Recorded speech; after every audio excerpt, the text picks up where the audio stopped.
So, a few months ago, somebody died in our Airbnb, and this is not uncommon. Actually, I've seen people make videos about this before. I've seen people talk about it on Airbnb Facebook groups, and it's not really uncommon if you have a lot of Airbnbs and if you've been doing it for a while because people will be people, and people do die in hotels as well.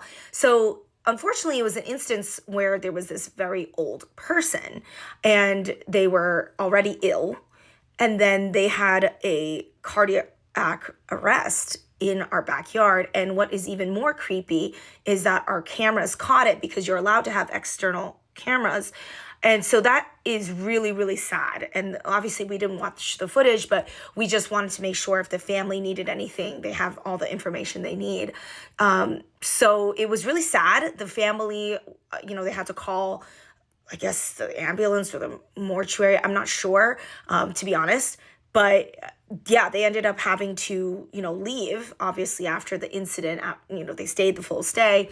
They were really nice about it. Obviously, it wasn't our fault. We didn't do anything. And so they were like, hey, I'm sorry that this happened. We're like, oh my God, we're sorry for you. And overall, it was just like a really shocking experience because you're not prepared for that.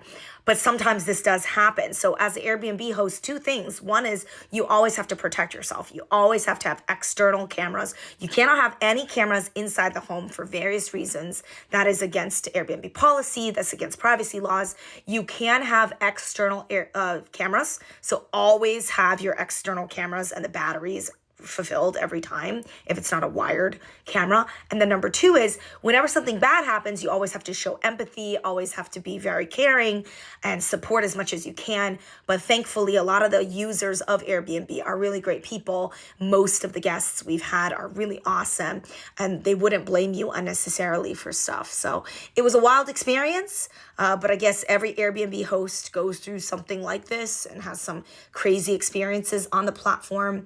Again, it's not uncommon. I've seen a lot of people talk about this. But yeah, I've been hosting since 2018. We have 7 Airbnb units. Inevitably, something like this was going to happen. And so far, it's only happened to us once. And I really hope it doesn't ever happen again.